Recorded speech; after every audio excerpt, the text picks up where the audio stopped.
La pregunta sobre si no presionar el botón A5 pudo haber salvado Chernóbil abre una de las discusiones más complejas, incómodas y profundamente técnicas de toda la historia del desastre. A5, conocido oficialmente como el botón de apagado de emergencia SCRAM, estaba diseñado para ser el último recurso absoluto, una orden que debía detener instantáneamente la reacción nuclear insertando todas las barras de control en el núcleo. En teoría, era el gesto final que garantizaba la seguridad. En la práctica, aquella noche, ese botón se convirtió en el detonante inmediato del colapso del reactor 4. Para entender por qué esta pregunta existe, es necesario comprender qué significaba realmente A5 dentro del diseño del reactor RBMK. No era solo un interruptor, era un comando mecánico, hidráulico y nuclear que ponía en movimiento casi 200 barras de control de más de 7 metros de longitud. Estas barras no descendían de forma instantánea. Tardaban entre 18 y 20 segundos en recorrer completamente el núcleo, y durante los primeros segundos de ese recorrido no reducían la potencia, la aumentaban. El corazón del problema estaba en el diseño de las barras. En su extremo inferior, cada barra tenía una punta de grafito, seguida por una sección hueca llena de agua. El grafito, a diferencia del agua, modera los neutrones, es decir, aumenta la eficiencia de la reacción nuclear.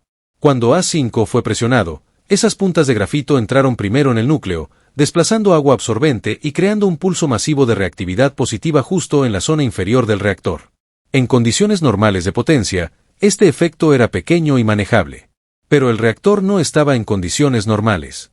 Estaba operando a una potencia extremadamente baja e inestable, con una configuración peligrosa, demasiadas barras retiradas, xenón acumulado, refrigeración irregular y un coeficiente de vacío positivo extremadamente activo.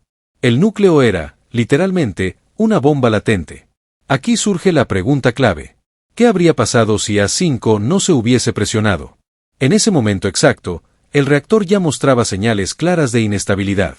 La potencia estaba aumentando rápidamente. Los operadores detectaron una subida abrupta y reaccionaron conforme a su entrenamiento, presionar A5. No hacerlo habría significado permitir que el reactor continuara aumentando potencia sin intervención directa. La diferencia es que ese aumento, sin A5, habría seguido un curso distinto, no necesariamente inmediato, pero igualmente peligroso. Sin embargo, muchos análisis posteriores indican que el pico explosivo instantáneo fue causado específicamente por la activación de A5 en ese estado concreto del núcleo. Las simulaciones muestran que el pulso inicial de reactividad generado por las puntas de grafito fue tan intenso que provocó la fragmentación instantánea de los canales de combustible, la vaporización explosiva del agua y el levantamiento de la tapa biológica de más de 1000 toneladas. Antes de A5, el reactor estaba fuera de control. Después de A5, dejó de existir. Esto plantea un escenario inquietante. Si A5 no se hubiera presionado, el reactor probablemente habría seguido aumentando potencia de forma desordenada, pero no necesariamente habría alcanzado ese pico explosivo en milisegundos. Podría haber ocurrido un sobrecalentamiento progresivo, una fusión parcial del núcleo, o incluso una explosión de vapor más localizada. Pero el mecanismo exacto que destruyó el reactor en menos de un segundo fue consecuencia directa del diseño del sistema de apagado.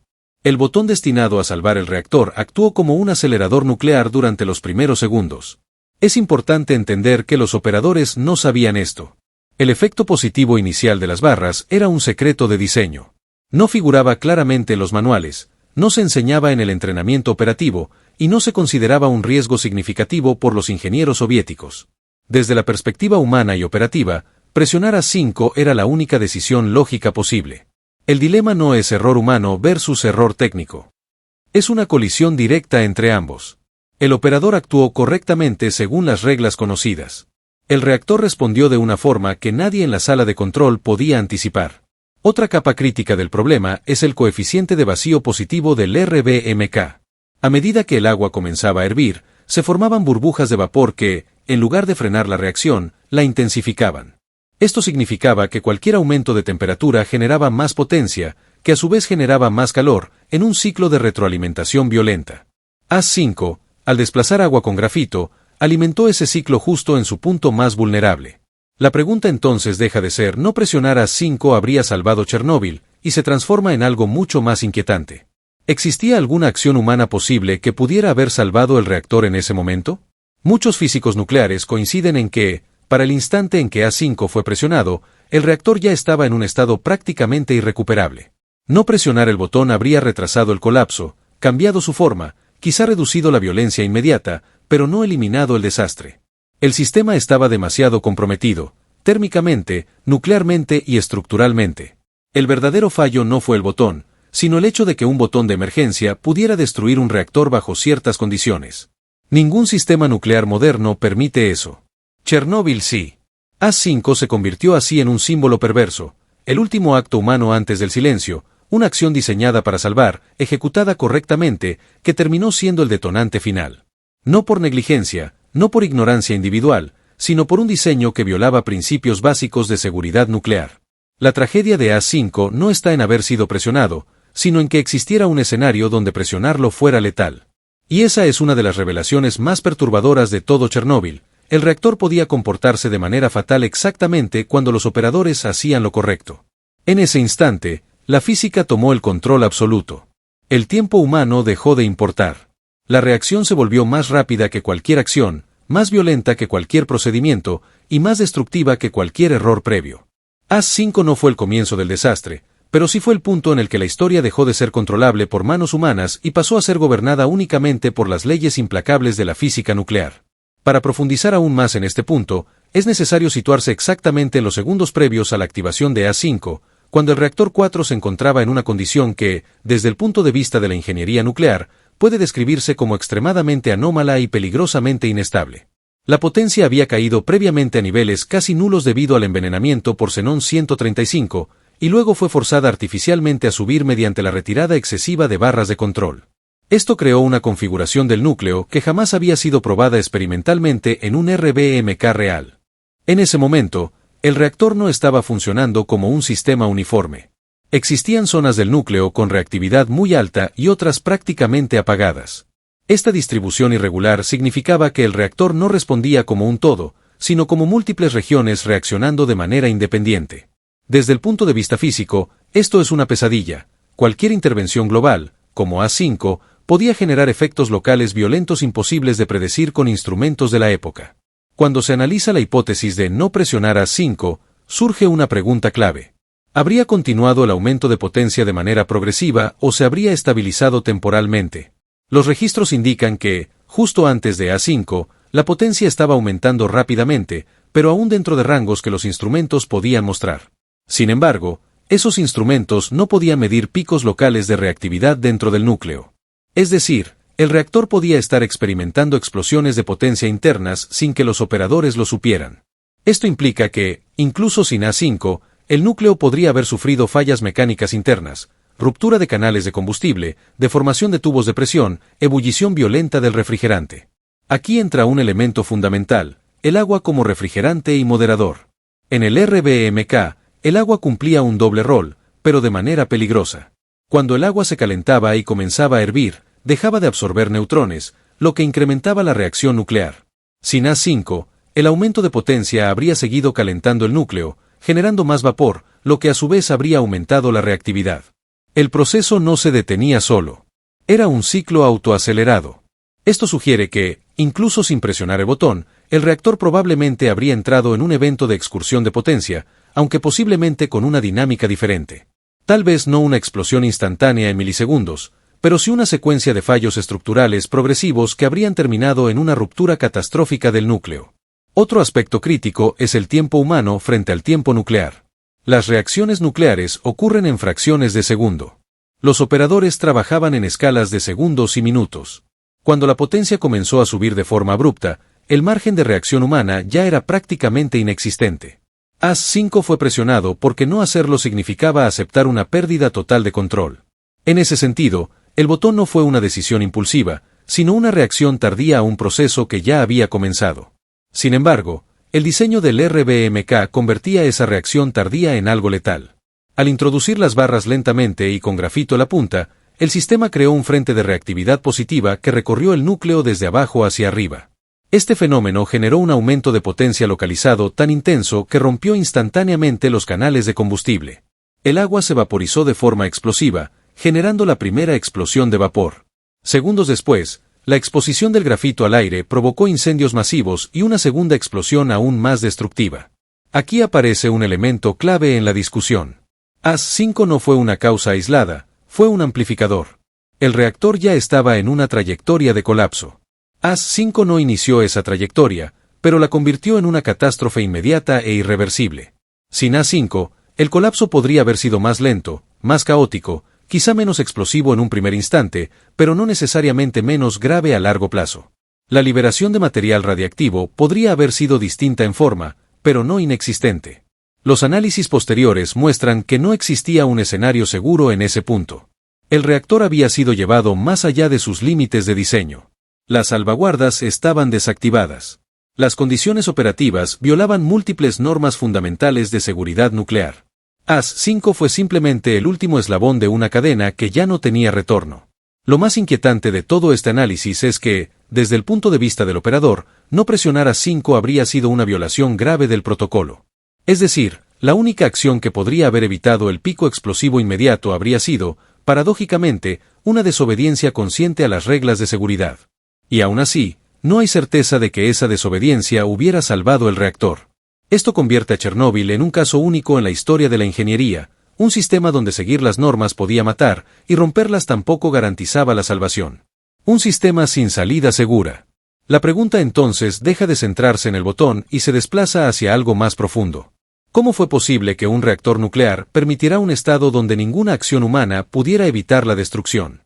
Y esa pregunta apunta directamente al corazón del RBMK, a su filosofía de diseño, a la cultura de secreto, a la ausencia de contención, a la subestimación sistemática de escenarios extremos y a la confianza excesiva en la disciplina humana como sustituto de la seguridad física. AS-5 no fue un error. Fue una señal de que el sistema había fallado mucho antes. Y en el instante en que fue presionado, la historia ya estaba escrita a una velocidad que ningún ser humano podía alcanzar. Para seguir profundizando, hay que detenerse en un detalle que suele pasarse por alto. AS-5 no era un botón mágico, era un procedimiento pensado para escenarios específicos, no para el estado extremo en el que se encontraba el reactor 4.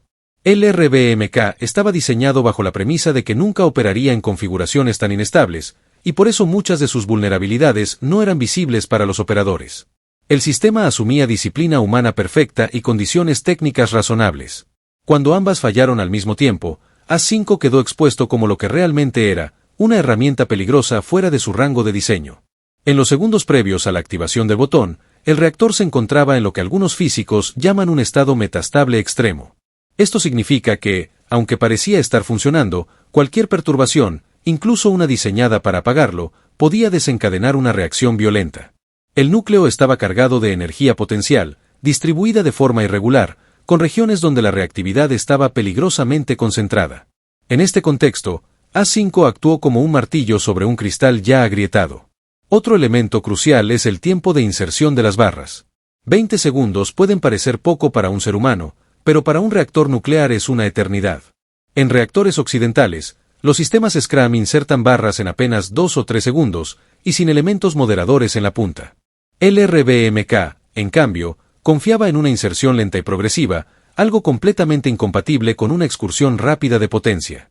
Esto significa que, incluso si AS-5 hubiera tenido un diseño diferente, el simple retraso mecánico ya representaba un riesgo enorme en situaciones críticas. Sin AS-5, el reactor habría continuado en una especie de huida térmica gradual, pero esa gradualidad es engañosa. En un sistema con coeficiente de vacío positivo, gradual puede transformarse en explosivo en cuestión de segundos. El agua, al hervir, dejaba de cumplir su función absorbente, y cada burbuja de vapor se convertía en un acelerador de la reacción. El núcleo no se estabilizaba solo, necesitaba intervención. Pero la intervención disponible era, irónicamente, letal. Aquí aparece una paradoja fundamental. AS-5 era necesario y peligroso al mismo tiempo. No presionarlo implicaba aceptar un reactor fuera de control. Presionarlo implicaba introducir un pulso de reactividad que el núcleo no podía soportar. Esto no es una cuestión de juicio humano, sino de arquitectura nuclear defectuosa. El sistema colocó a los operadores en una situación donde cualquier decisión llevaba al desastre. Los análisis de simulación realizados décadas después muestran que el aumento de potencia tras AS-5 fue tan rápido que ningún sistema humano o automático podría haber reaccionado. La potencia pasó de unos cientos de megavatios térmicos a decenas de miles en menos de un segundo. Las estructuras internas simplemente no estaban diseñadas para eso. Los canales de combustible se rompieron, el agua se vaporizó instantáneamente y la presión levantó la tapa del reactor como si fuera una hoja de papel. Sin AS-5, El escenario alternativo más probable habría sido una fusión parcial del núcleo, acompañada de explosiones de vapor más localizadas. Esto podría haber limitado, al menos inicialmente, la destrucción física del reactor. Pero incluso ese escenario seguía siendo catastrófico: liberación radiactiva, incendios, pérdida total del reactor y exposición masiva del personal. La diferencia estaría en la forma del desastre, no en su existencia. Es importante subrayar que los operadores no tenían forma de saber que A5 podía causar lo que causó. El efecto de las puntas de grafito era conocido por algunos diseñadores, pero no se comunicaba claramente. En la cultura soviética de la época, los defectos de diseño se ocultaban, y la obediencia a los procedimientos se valoraba más que el cuestionamiento técnico. A5 era presentado como un seguro absoluto, no como un riesgo potencial. Esto transforma la pregunta inicial en algo aún más perturbador. ¿Puede considerarse seguro un sistema en el que el último recurso puede destruirlo? La respuesta implícita que deja Chernóbil es no. Un reactor verdaderamente seguro debe ser intrínsecamente estable, incluso cuando los operadores cometen errores o reaccionan tarde. El RBMK no lo era. Dependía demasiado del comportamiento humano y demasiado poco de salvaguardas físicas reales. A5 se convirtió así en un símbolo trágico, el instante exacto en que la lógica humana chocó contra la lógica de la física. No fue una decisión equivocada, fue una decisión inevitable dentro de un sistema mal concebido. El botón no condenó a Chernóbil, reveló que Chernóbil ya estaba condenado desde el momento en que su diseño permitió que esa situación existiera. Y en ese punto, la discusión deja de ser histórica y se vuelve universal. Cuando un sistema tecnológico llega a un estado donde ninguna acción correcta puede salvarlo, el problema ya no está en la mano que presiona el botón, sino en la mente que lo diseñó. A medida que se profundiza en la física y la ingeniería detrás de A5, surge un patrón aún más inquietante: la interacción entre diseño estructural, comportamiento del núcleo y decisiones humanas creó un escenario donde la tragedia era prácticamente inevitable. Cada parámetro del RBMK, distribución de barras, coeficiente de vacío positivo, agua como moderador, inserción lenta de barras, funcionaba de manera aislada dentro de límites seguros, pero al combinarse en la noche del 26 de abril de 1986, produjo un efecto sinérgico devastador. El núcleo estaba cargado de energía potencial que podía liberarse de múltiples formas. La presión de vapor dentro de los canales de combustible era ya altísima, la temperatura del agua cercana al punto de ebullición, y los niveles de xenón 135 generaban regiones de sobrepotencia y subpotencia que desafiaban cualquier predicción. A5 no fue un error en sí, sino un gatillo mecánico en un sistema listo para explotar, un último intento humano de control que chocó con la física de manera catastrófica. Imaginemos por un momento un escenario alternativo donde A5 nunca fue presionado. El reactor, aún inestable, habría continuado aumentando potencia a un ritmo menos explosivo, pero con consecuencias igualmente graves. Los canales de combustible habrían seguido recibiendo energía excesiva, el agua habría seguido convirtiéndose en vapor y aumentando la reactividad local, y la estructura interna habría comenzado a deformarse y fracturarse. Esto podría haber provocado un derretimiento progresivo del núcleo, liberando radiación de manera más gradual, pero igualmente letal para los operadores y el medio ambiente. La diferencia es que la catástrofe habría sido un proceso más prolongado, en lugar de una explosión inmediata y espectacular. Aquí entra otro factor crítico: la desinformación técnica y cultural. Los operadores confiaban en protocolos que les indicaban A5 como la salvación definitiva. Nadie les advirtió que, bajo ciertas condiciones, este botón podía acelerar la destrucción. La combinación de ignorancia operativa y exceso de confianza en el diseño creó un escenario donde la acción humana correcta, de acuerdo con el conocimiento disponible, terminó siendo contraproducente. El RBMK, en esencia, no estaba diseñado para fallar de manera segura. La ausencia de contención robusta, la dependencia de operadores humanos altamente disciplinados y la presencia de características peligrosas como el coeficiente de vacío positivo y las puntas de grafito a las barras, hicieron que cualquier estado extremo del núcleo fuera crítico. A5 solo reveló esa fragilidad de forma inmediata y dramática. Cuando las barras de grafito descendieron tras presionar A5, desplazaron agua absorbente y generaron un pulso de neutrones que atravesó el núcleo de abajo hacia arriba. Este pulso fue la chispa inicial que rompió los canales de combustible y evaporó instantáneamente el agua. La tapa del reactor, que pesaba más de 1000 toneladas, fue literalmente levantada por la presión del vapor. La primera explosión de vapor fue seguida segundos después por la ignición del grafito, produciendo la segunda explosión y liberando enormes cantidades de material radiactivo al ambiente. La secuencia exacta deja claro que A5 no causó el desastre en sí, pero transformó un reactor fuera de control en un evento catastrófico inmediato. Sin el botón, el reactor habría fallado igualmente, pero de manera diferente. El núcleo habría empezado a fusionarse, los canales de combustible habrían estallado por la presión interna, y la radiación habría sido liberada, quizás de manera más localizada y menos espectacular en un primer instante, pero igualmente mortal y dañina. Esto resalta un hecho esencial. La tragedia de Chernóbil no se debió a la acción de un operador ni a un botón, sino a la interacción de diseño defectuoso, limitaciones humanas y física nuclear extrema. AS-5 fue solo el catalizador visible de un desastre que ya estaba escrito por la propia estructura del reactor. El análisis de AS-5 revela, además, cómo la ingeniería puede producir escenarios donde el procedimiento correcto se vuelve peligroso.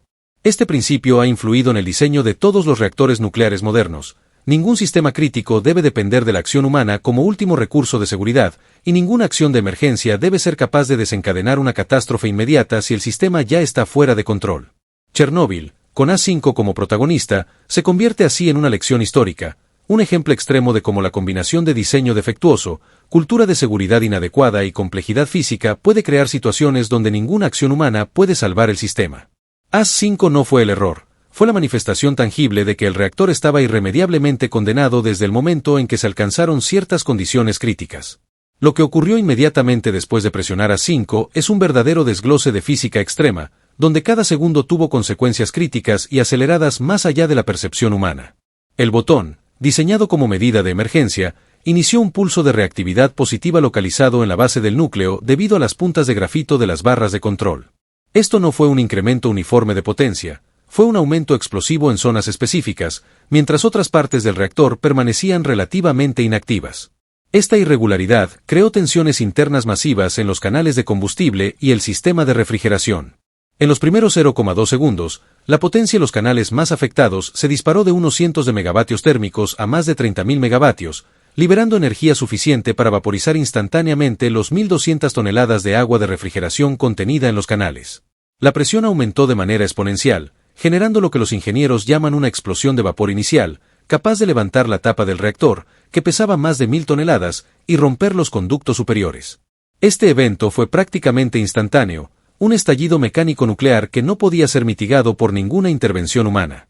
Entre los 0,2 y 0,5 segundos, la vaporización del agua continuó propagándose por el núcleo, produciendo un flujo de presión tan intenso que los canales de combustible comenzaron a deformarse y romperse. Las varillas de uranio se fragmentaron, liberando combustible expuesto directamente al grafito y al aire. Este contacto generó altas temperaturas adicionales y la ignición parcial del grafito, que creó la segunda explosión, más violenta y destructiva que la primera. Esta secuencia produjo la liberación masiva de material radiactivo hacia la atmósfera, incluyendo isótopos de yodo, cesio, estroncio y plutonio, formando la nube nuclear que se desplazó sobre Bielorrusia, Ucrania y gran parte de Europa. Entre los 0,5 y 1 segundo, el núcleo, ya fragmentado y sobrecalentado, empezó a sufrir deformaciones estructurales extremas. Los canales de combustible estallaron debido a la presión interna, el vapor de agua escapaba violentamente y los sistemas de contención del reactor, inexistentes en el diseño del RBMK, no ofrecieron resistencia. En esta fase, la física del núcleo operaba completamente fuera del control humano. Las leyes de la termodinámica, la hidráulica y la reactividad nuclear interactuaban de manera caótica, acelerando el colapso. De 1 a 2 segundos, se inició la liberación principal de material radiactivo. Fragmentos de combustible y grafito fueron expulsados al exterior, junto con vapor radiactivo altamente contaminante. La explosión provocó una presión suficiente para destruir parte del techo y las paredes superiores del edificio, dañando los sistemas de alarma y medición, lo que significó que los operadores perdieran casi por completo la capacidad de monitorizar la situación. A partir de los 2 segundos en adelante, el núcleo quedó completamente expuesto y comenzó la combustión de grafito con oxígeno del aire.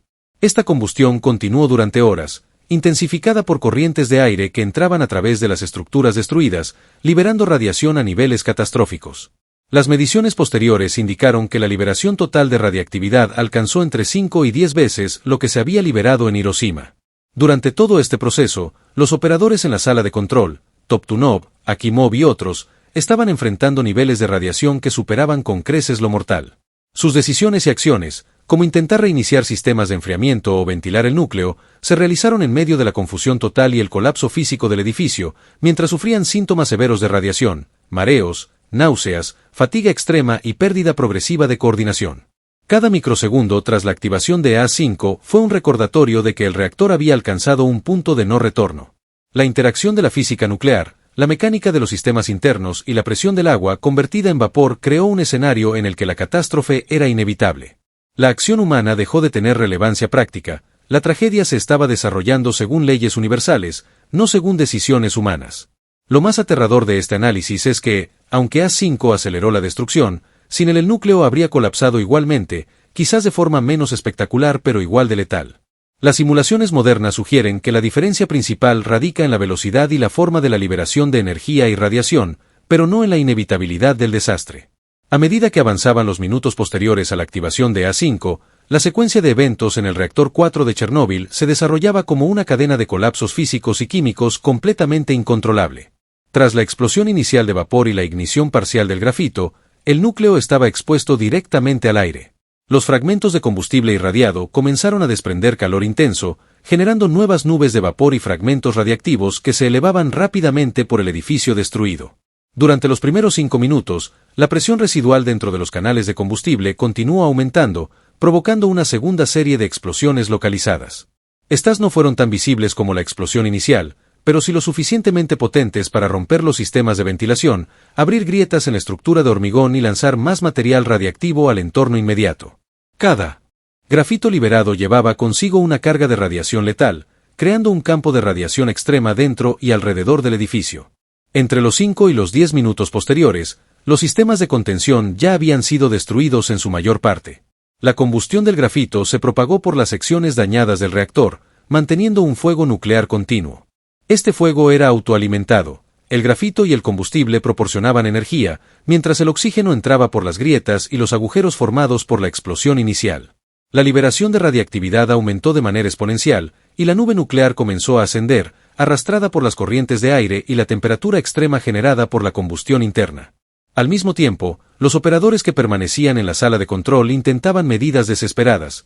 Algunos trataban de restablecer sistemas de enfriamiento, otros registraban niveles de radiación y documentaban anomalías. Sin embargo, la mayoría estaban ya expuestos a dosis letales de radiación, que inducían fallos neurológicos y físicos progresivos.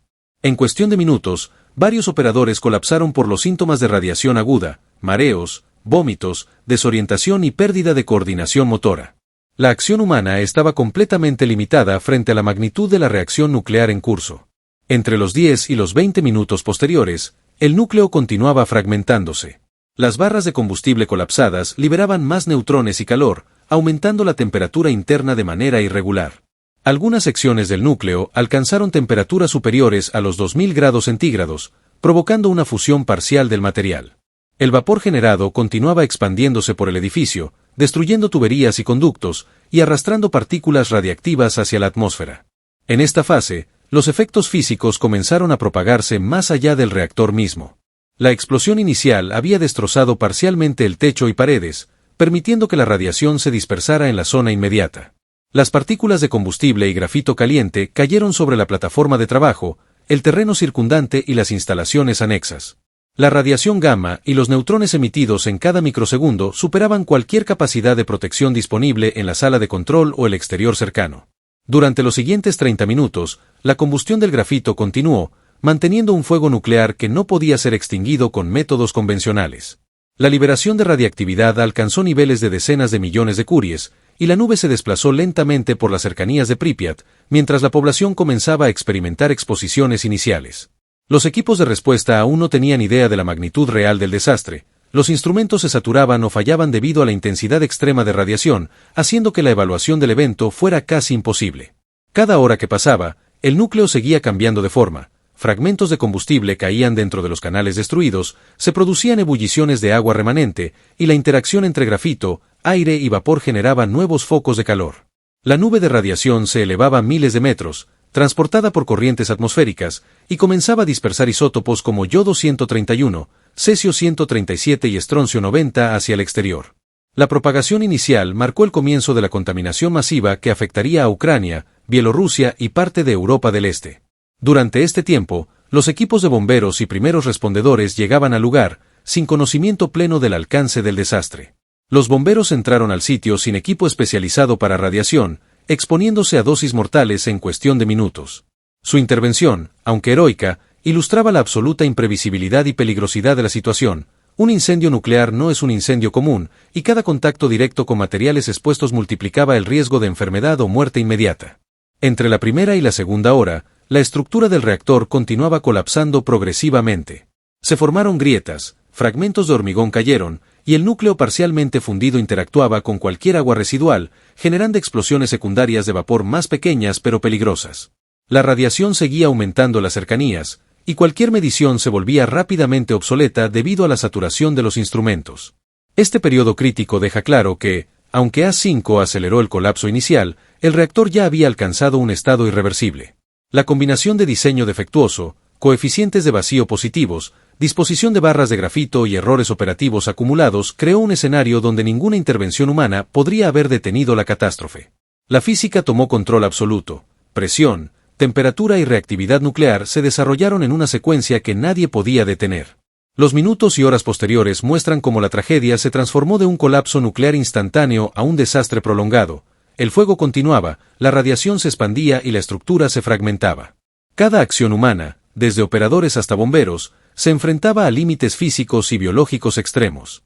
La historia de Chernóbil, desde la activación de A5 hasta la dispersión masiva de radiación, es un testimonio de cómo la ingeniería, la física y la humanidad interactúan en sus formas más extremas, y de cómo un único evento puede desencadenar consecuencias que se prolongan durante décadas. Durante las horas siguientes a la explosión inicial, la situación en Chernóbil se volvió cada vez más caótica. La combustión del grafito mantuvo el fuego nuclear activo durante varias horas, alimentado por la exposición del núcleo al oxígeno y la alta temperatura del combustible. Cada fragmento de uranio y grafito emitía radiación gamma y neutrones que saturaban cualquier instrumento de medición disponible, impidiendo obtener datos precisos sobre la magnitud del desastre. Los sistemas de alarma fallaban repetidamente debido a la intensidad extrema de radiación. Las estructuras metálicas del edificio se deformaban por el calor, mientras los fragmentos de hormigón y canales de combustible colapsaban al suelo. Las explosiones de vapor secundarias continuaban ocurriendo, desplazando más material radiactivo al aire y ampliando el radio de peligro inmediato alrededor del reactor. El personal de Pripyat y los primeros respondedores enfrentaban un riesgo letal sin conocimiento completo de la situación. Los bomberos que llegaron al sitio no contaban con equipos de protección adecuados para radiación, y en cuestión de minutos recibieron dosis que superarían con creces el límite letal. A pesar de esto, procedieron a apagar incendios superficiales y a tratar de contener el daño visible, sin poder frenar la fuente principal de radiación, el núcleo expuesto. Simultáneamente, la nube radiactiva se expandía vertical y horizontalmente, llevada por las corrientes de aire y la alta temperatura generada por el fuego nuclear. Isótopos como yodo 131, cesio 137 y estroncio 90 comenzaron a depositarse en la superficie cercana, contaminando suelos, cuerpos de agua y vegetación.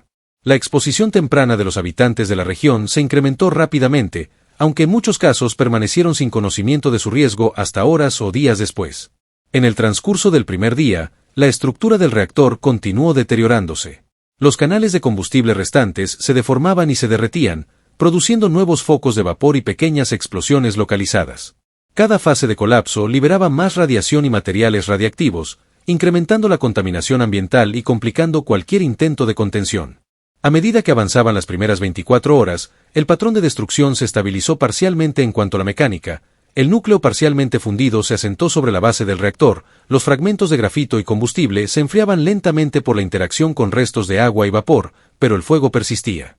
La radiación seguía siendo mortal, y cualquier acercamiento humano sin protección especializada era prácticamente imposible.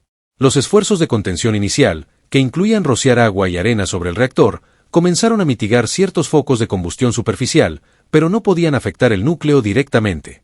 Las capas de material radiactivo comenzaron a endurecerse, formando lo que luego sería conocido como el corium, un magma nuclear de alta radiotoxicidad que representaba una amenaza persistente durante meses y años posteriores. Cada detalle de estas horas revela la complejidad de la catástrofe, un reactor diseñado con múltiples vulnerabilidades, un sistema de emergencia que aceleró el colapso y un entorno humano enfrentado a fuerzas físicas extremas. Chernóbil se convirtió en un ejemplo histórico de cómo un error estructural, combinado con decisiones humanas y fenómenos físicos extremos, puede producir un desastre irreversible. En las horas siguientes, la radiación liberada alcanzó niveles extremos en la zona inmediata del reactor. La exposición para cualquier persona cercana superaba 20.000 roentgens por hora, un nivel letal en minutos. La combinación de radiación gamma y neutrones provocó efectos agudos inmediatos en los cuerpos humanos, quemaduras internas, fallo de órganos y destrucción del sistema hematopoyético. Los bomberos que permanecieron cerca del edificio fueron los primeros en sucumbir, muchos en menos de una hora, mientras intentaban controlar los incendios superficiales. La ciudad de Pripyat, a solo 3 kilómetros del reactor, permanecía en relativa ignorancia. Los habitantes no percibían inicialmente los peligros de la radiación, ya que no había signos visibles de explosión más allá de humo y llamas. Sin embargo, la nube radiactiva comenzó a desplazarse lentamente sobre la ciudad, depositando partículas de cesio-137, estroncio 90 y yodo-131 sobre calles, parques y hogares. Los niveles de radiación en algunos puntos alcanzaban 3 a 4 róntgens por hora, suficientes para causar síntomas agudos si la exposición continuaba por horas. Durante la primera noche tras el desastre, el núcleo continuó ardiendo y liberando radiación.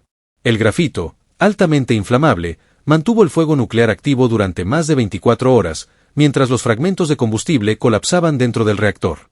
Los intentos de extinguir el fuego con agua fueron solo parcialmente efectivos. El contacto del agua con el combustible expuesto generaba vapor extremadamente caliente y ocasionalmente pequeñas explosiones de vapor secundarias, complicando la operación de los equipos de emergencia.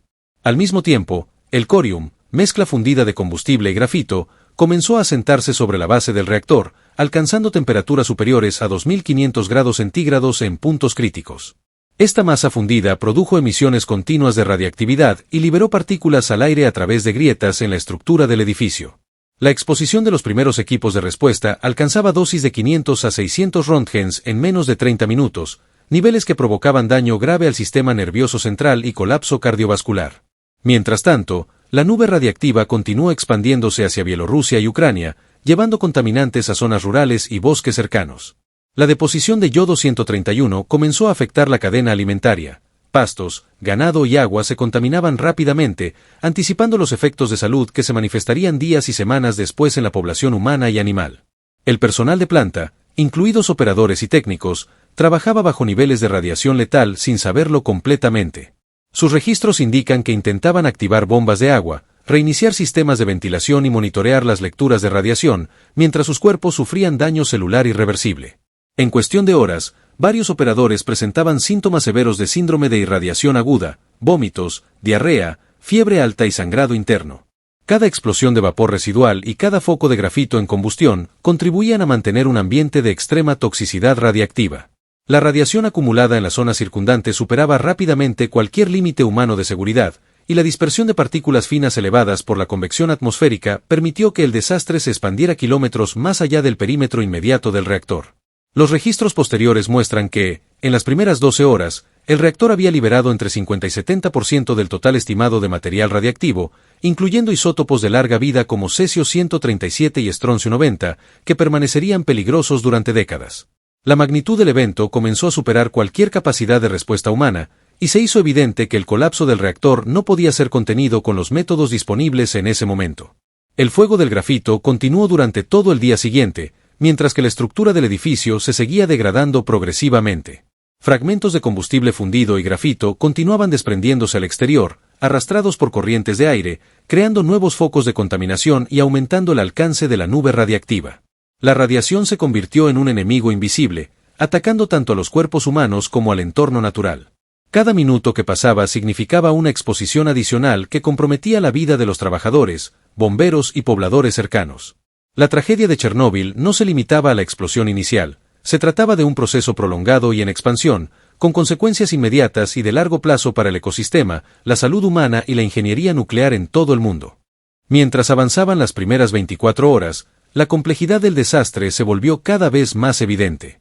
La estructura del reactor continuaba deteriorándose. El techo parcialmente destruido permitía que corrientes de aire entraran y alimentaran la combustión del grafito, intensificando la liberación de partículas radiactivas.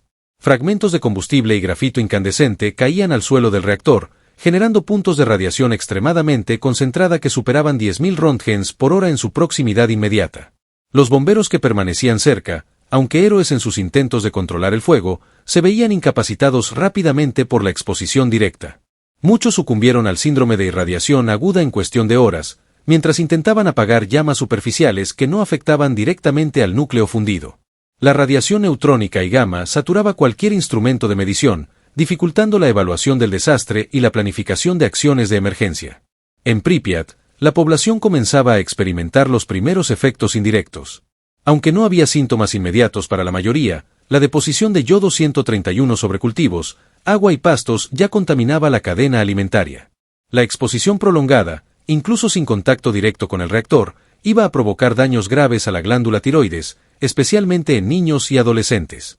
A medida que transcurrían las horas, los intentos de mitigación se centraban en la superficie, lanzar arena, boratos y plomo sobre el núcleo expuesto para reducir la combustión y absorber parte de la radiación.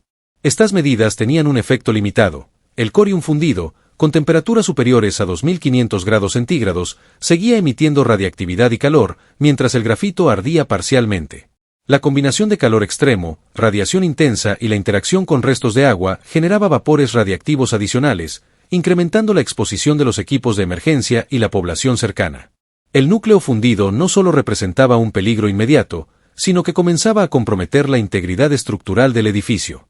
Grietas en los muros y el piso del reactor permitían que fragmentos de corium y combustible fundido cayeran hacia la base, generando nuevas zonas de radiación extrema y posibles focos de explosión secundaria por vapor de agua atrapado. Cada microsegundo representaba un cambio físico crítico, y cualquier acción humana estaba limitada a lo superficial. En las primeras 48 horas, la nube radiactiva se había desplazado varios kilómetros, alcanzando zonas de Ucrania y Bielorrusia. La combinación de viento y temperatura permitió que las partículas más finas se elevara y se transportaran a grandes distancias, mientras los isótopos de vida media corta, como yodo 131, comenzaban a impactar directamente la salud humana. Se estimaba que millones de personas estaban ya en riesgo de exposición, incluso sin saberlo. Los intentos iniciales de evacuación en Pripyat se demoraron debido a la falta de información precisa sobre los niveles de radiación y el alcance real del desastre. Mientras tanto, los equipos de contención en el reactor trataban de enfriar el núcleo mediante bombas de agua y rociado de materiales absorbentes, pero la mayoría de estas medidas eran ineficaces frente a las temperaturas extremas del corium fundido y la combustión sostenida del grafito. La radiación continuaba actuando como un enemigo invisible. Los trabajadores en la planta acumulaban dosis que superaban los 5000 Röntgens en pocas horas, niveles que producían daño irreversible al sistema nervioso central, hemorragias internas y fallo múltiple de órganos. La magnitud de la exposición hizo evidente que la tragedia humana se desarrollaba al mismo ritmo que la catástrofe física. El desastre de Chernóbil, en estas primeras horas, se convirtió en un evento en expansión continua, donde cada segundo provocaba cambios irreversibles en la estructura del reactor, el medio ambiente y la salud humana. La interacción entre la combustión del grafito, el núcleo fundido y la radiación liberada creaba un escenario en el que ninguna acción humana podía detener el proceso, y cada intervención, aunque heroica, estaba limitada por las fuerzas físicas extremas que se habían desatado. La combinación de fuego, calor extremo, radiación y destrucción estructural mantuvo el núcleo en un estado de emergencia activa durante días, marcando el comienzo de un desastre que no solo sería recordado por su magnitud física, sino también por las consecuencias humanas y ambientales que se extenderían durante décadas. Durante los días siguientes, la situación en Chernóbil siguió empeorando debido a la combinación de combustión persistente, radiación intensa y fragmentación estructural. El corium fundido seguía asentándose sobre la base del reactor, alcanzando temperaturas que oscilaban entre 2500 y 3000 grados centígrados en puntos críticos. Cada fragmento de combustible expuesto liberaba radiación gamma y neutrones, mientras que el grafito ardía lentamente, manteniendo un fuego nuclear que no podía extinguirse con métodos convencionales. Los equipos de emergencia trabajaban sin precedentes de protección adecuados. Cada contacto cercano con el reactor equivalía a recibir dosis de radiación letal en cuestión de minutos. Muchos de los bomberos originales ya habían fallecido, y los nuevos equipos eran enviados con máscaras y trajes improvisados que ofrecían una protección mínima frente a la radiación extrema. La exposición acumulada era tan alta que incluso segundos de proximidad al núcleo equivalían a meses de exposición natural en condiciones normales. La nube radiactiva se expandía constantemente.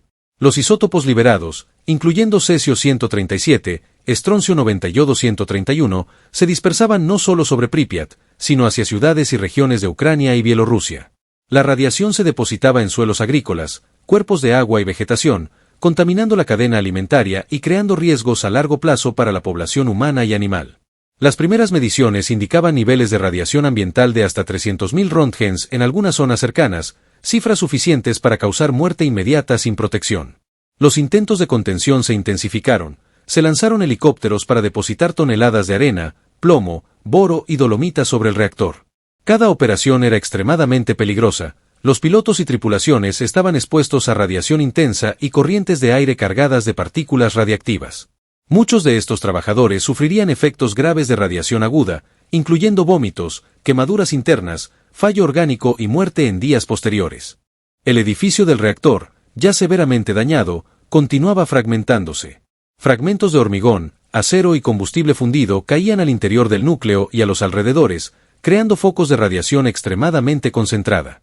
La presión residual y el calor provocaban pequeñas explosiones de vapor de manera intermitente, cada una dispersando más material radiactivo al ambiente. La interacción entre el corium fundido y el agua residual generaba nubes de vapor contaminadas que ascendían rápidamente, aumentando la exposición para los equipos de contención y la población cercana. Mientras tanto, la ciudad de Pripyat permanecía bajo niveles de radiación crecientes.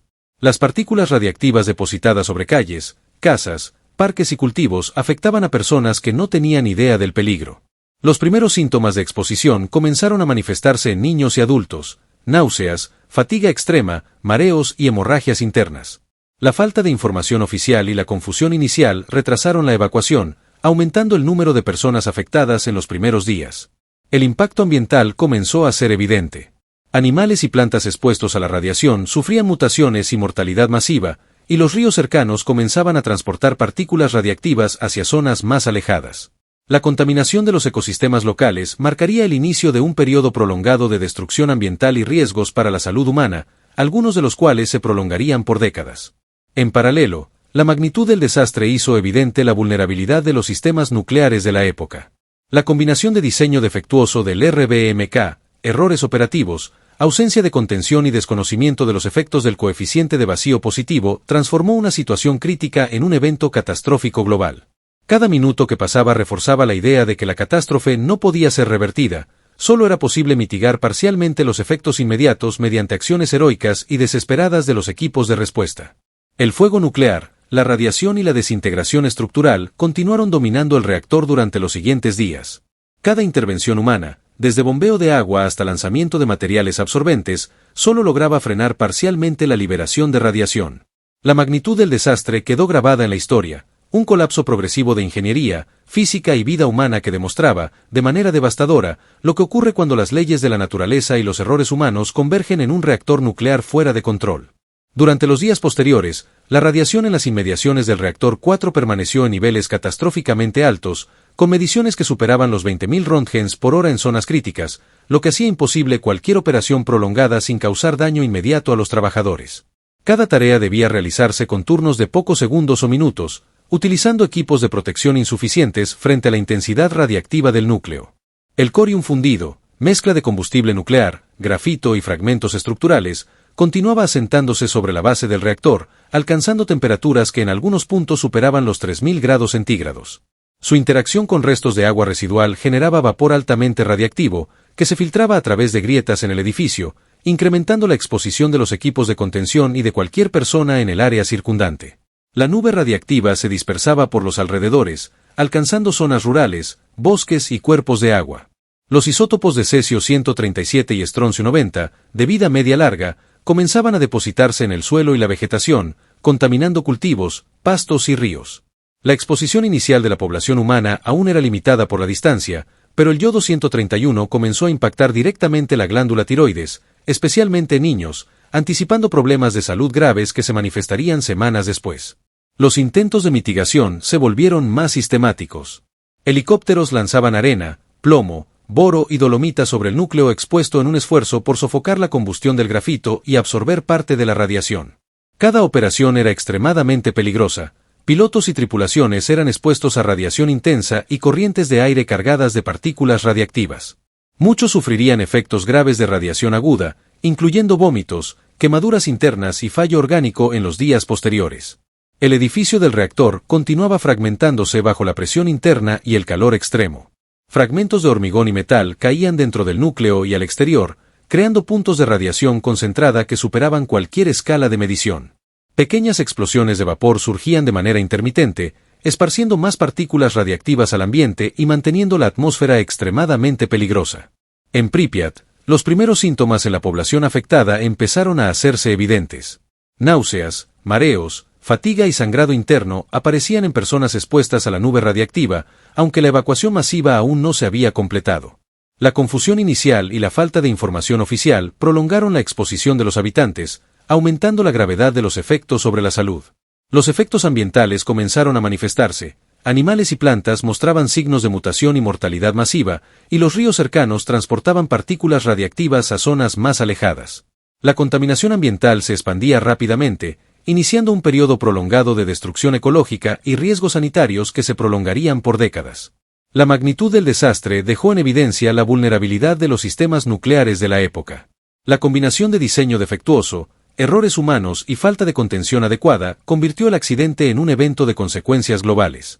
Cada segundo que pasaba reforzaba que la catástrofe no podía revertirse, y que los esfuerzos humanos solo podían limitar parcialmente los daños inmediatos mientras el reactor continuaba liberando radiación.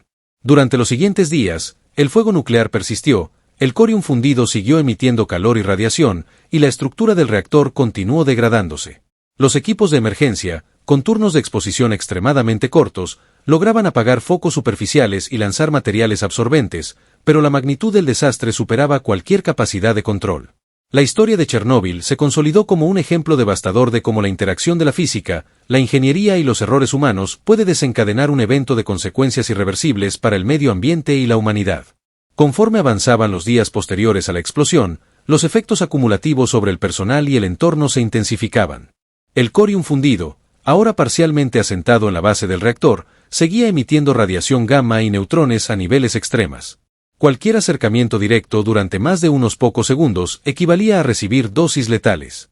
La interacción del corium con los restos de agua residual generaba explosiones de vapor intermitentes, cada una liberando partículas radiactivas finas que se elevaban y se dispersaban sobre un área cada vez mayor.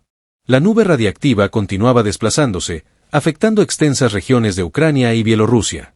Isótopos de vida media corta, como el yodo 131, comenzaban a depositarse en cultivos, agua y pastos, afectando la cadena alimentaria. La contaminación de alimentos y agua potable se convirtió en un riesgo inmediato para la salud humana, con la población expuesta a enfermedades agudas y crónicas que se manifestarían en semanas, meses y años posteriores. Las operaciones de mitigación se volvieron cada vez más complejas. Helicópteros lanzaban arena, plomo, boro y dolomita sobre el núcleo expuesto para sofocar la combustión y absorber parte de la radiación, mientras equipos terrestres trataban de establecer perímetros de seguridad y retirar material contaminado. Cada misión exponía a los trabajadores a radiación intensa, y muchos de ellos comenzaron a presentar síntomas de síndrome de irradiación aguda, vómitos, diarrea, hemorragias internas, daño a médula ósea y fallo orgánico múltiple. El fuego del grafito continuaba ardiendo de manera intermitente, mientras la estructura del reactor seguía cediendo. Fragmentos de metal, hormigón y combustible fundido caían al interior del edificio y se mezclaban con el corium, creando puntos de radiación extremadamente concentrada. Las explosiones de vapor y la emisión de gases radiactivos mantenían un ambiente completamente hostil para cualquier intervención humana directa. En Pripyat y alrededores, la población comenzó a mostrar síntomas más evidentes de exposición, aunque la evacuación masiva ya estaba en curso. Los niños y adolescentes, especialmente vulnerables al yodo 131, sufrían daños en la tiroides, mientras que adultos y ancianos enfrentaban riesgos de exposición prolongada que comprometerían su salud a largo plazo. La deposición de cesio 137 y estroncio 90 sobre suelos agrícolas inició un periodo de contaminación ambiental que se prolongaría por décadas. El ecosistema comenzó a reflejar los efectos inmediatos y devastadores del desastre. Animales murieron en grandes cantidades, y otros mostraban mutaciones. La contaminación radiactiva se infiltraba en ríos y lagos, transportando partículas hacia regiones más alejadas. La flora local sufrió daños irreversibles, con árboles y plantas afectadas por la radiación en diversas fases de crecimiento. Mientras tanto, los registros de exposición de los trabajadores y equipos de respuesta mostraban cifras alarmantes. Muchos habían acumulado dosis superiores a 5.000 röntgens en pocas horas, provocando un daño irreversible en órganos internos y el sistema nervioso. Cada intento de intervención, aunque heroico, estaba limitado por las fuerzas físicas y químicas extremas desatadas por el reactor. La magnitud de la catástrofe se consolidaba. Un fuego nuclear incontrolable, un núcleo parcialmente fundido que liberaba radiación extrema, una nube radiactiva que se expandía kilómetros más allá del perímetro inmediato, y la exposición humana y ambiental alcanzando niveles sin precedentes. Chernóbil se convirtió en un desastre prolongado, donde cada acción humana solo podía mitigar parcialmente los efectos, mientras la radiación, el calor y la destrucción estructural seguían su curso inevitable. Durante semanas, El fuego y el corium continuaron siendo la fuente principal de peligro, manteniendo niveles letales de radiación en el sitio. Los equipos de mitigación, limitados por los tiempos de exposición, lograban contener parcialmente los incendios superficiales y estabilizar ciertos focos, pero la amenaza nuclear seguía latente y activa. La interacción de física, ingeniería y errores humanos seguía demostrando que la catástrofe no era solo un evento puntual, sino un proceso complejo y prolongado que afectaría la región y el mundo entero durante décadas. Con el paso de las semanas, la atención se centró en detener la liberación continua de radiación y estabilizar el núcleo. Se diseñaron y ejecutaron operaciones masivas para cubrir el reactor con materiales absorbentes y crear barreras físicas, incluyendo toneladas de arena, plomo y boro lanzadas desde helicópteros. Cada vuelo era una misión de altísimo riesgo. Los pilotos y tripulaciones estaban expuestos a dosis que podían ser letales en minutos, y la radiación dispersa por el aire hacía que la eficiencia de cada lanzamiento dependiera de la precisión y del tiempo de exposición.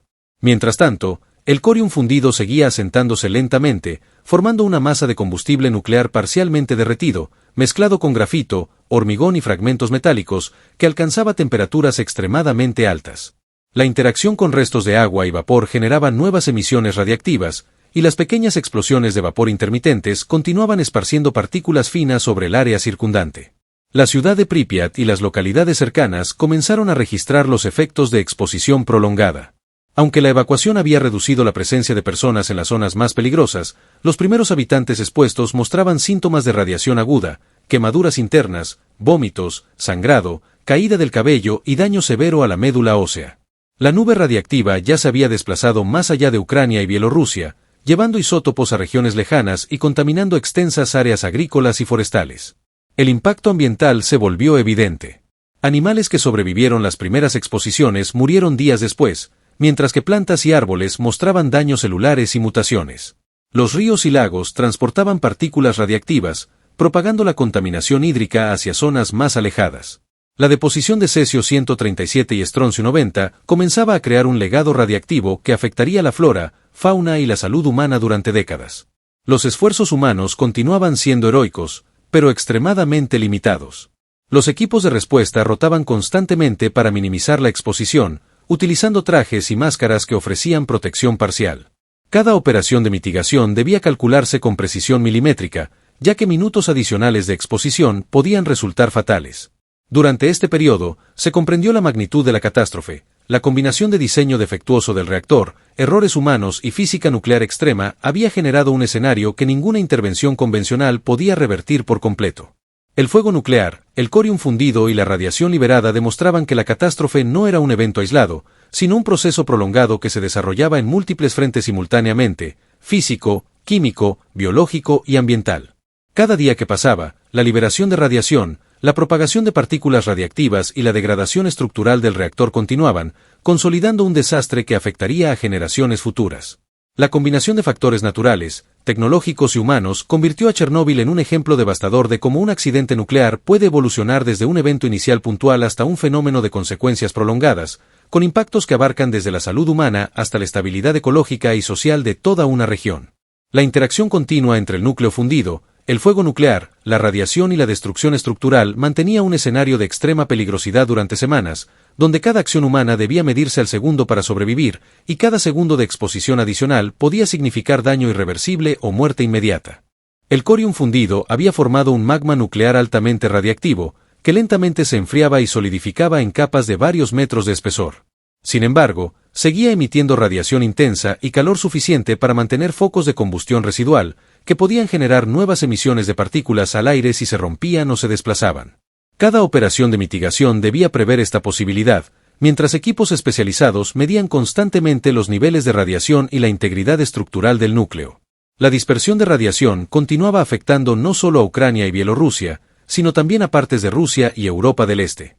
Isótopos como cesio-137 y estroncio-90, con vidas medias de décadas, se habían depositado en suelos agrícolas y cuerpos de agua, comprometiendo la producción de alimentos y la seguridad hídrica de miles de kilómetros cuadrados. La contaminación no se limitaba al área inmediata. Los modelos atmosféricos mostraban partículas suspendidas en la atmósfera, transportadas por el viento hacia regiones más alejadas, generando un peligro latente que se prolongaría durante años. Los primeros habitantes evacuados comenzaron a recibir tratamiento médico para los efectos agudos de radiación. Casos de síndrome de irradiación aguda eran documentados, pérdida de cabello, vómitos, hemorragias internas, daño a médula ósea y fallo orgánico múltiple. Los equipos de respuesta y el personal técnico que permanecieron en el sitio también mostraban secuelas graves, con muchos falleciendo semanas después debido a la exposición acumulada. Mientras tanto, el ecosistema local mostraba cambios dramáticos. Animales salvajes y domésticos comenzaron a morir en grandes cantidades, y las especies sobrevivientes mostraban mutaciones visibles. La vegetación sufrió daños celulares, inhibición del crecimiento y alta mortalidad, mientras que los ríos y lagos se contaminaban, afectando la fauna acuática y generando riesgos a largo plazo para los ecosistemas circundantes. La magnitud de Chernóbil también generó una revisión global de la seguridad nuclear.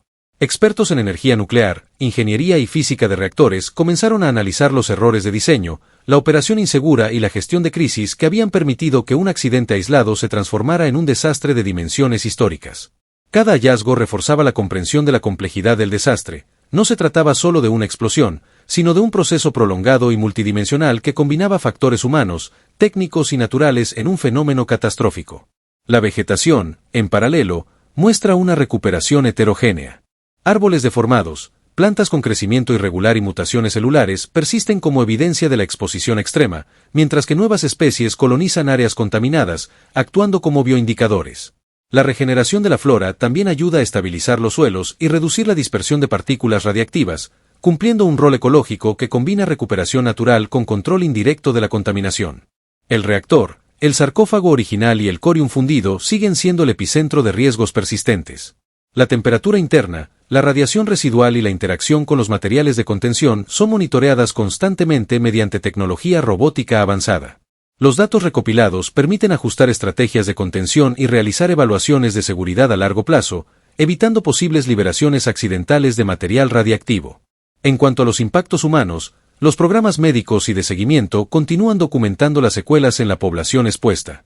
Se han identificado patrones claros de cáncer de tiroides, leucemias, alteraciones inmunológicas y efectos transgeneracionales, mientras que la salud mental sigue siendo un factor crítico, con síntomas persistentes de estrés postraumático, ansiedad y temor a la radiación.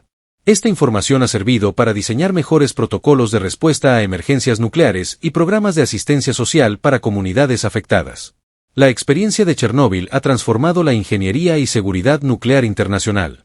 Los diseños de reactores modernos incorporan sistemas de contención redundantes, procedimientos de emergencia más rigurosos y monitoreo remoto de radiación.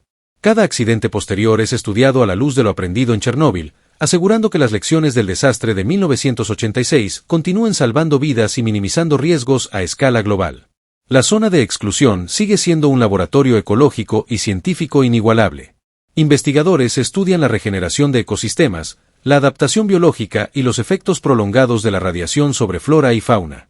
Cada hallazgo amplía la comprensión sobre resiliencia ambiental y evolución bajo condiciones extremas, ofreciendo perspectivas únicas sobre cómo la vida puede persistir y adaptarse incluso en entornos altamente contaminados. Chernóbil continúa siendo un símbolo global de advertencia, aprendizaje y resiliencia. Su historia combina errores humanos, física nuclear, ingeniería, ecología y sociología en una narrativa que recuerda la importancia de la responsabilidad, la prevención y la planificación rigurosa al interactuar con tecnologías de alto riesgo. Décadas después, la zona de exclusión sigue siendo vigilada, estudiada y parcialmente inaccesible, manteniendo viva la memoria de un desastre que transformó para siempre la relación entre la humanidad, la naturaleza y la energía nuclear. Con los años, Chernóbil se ha consolidado no solo como un testimonio histórico, sino como un laboratorio vivo que enseña sobre la interacción entre tecnología, naturaleza y humanidad. Cada descubrimiento, desde mutaciones genéticas en la fauna hasta la recuperación parcial de ecosistemas, refuerza la magnitud del impacto que un accidente nuclear puede tener, no solo sobre la vida inmediata, sino sobre generaciones enteras y sobre la infraestructura ecológica y social de un país. La zona sigue siendo objeto de vigilancia constante, con tecnologías de contención avanzadas que aseguran que el material radiactivo permanezca confinado y que los riesgos se minimicen para el presente y el futuro. La historia de Chernóbil continúa enseñando lecciones vitales: la fragilidad de la vida frente a la energía nuclear mal gestionada, la resiliencia de la naturaleza cuando se le permite regenerarse y la importancia de la planificación, la previsión y la responsabilidad en el manejo de tecnologías complejas. A través de la documentación, los estudios científicos y la preservación de la memoria de los afectados, Chernóbil se ha convertido en un símbolo global de aprendizaje, recordándonos que la combinación de errores humanos y fuerzas físicas extremas puede cambiar para siempre el curso de la historia. Si te ha parecido interesante este viaje por la historia y la ciencia de Chernóbil, no olvides darle like al video, suscribirte al canal y activar la campanita para no perderte próximos contenidos llenos de información detallada y análisis profundo sobre los eventos más impactantes de la historia moderna. Cada suscripción ayuda a seguir creando contenido educativo y entretenido para todos los que quieren comprender mejor el mundo que nos rodea.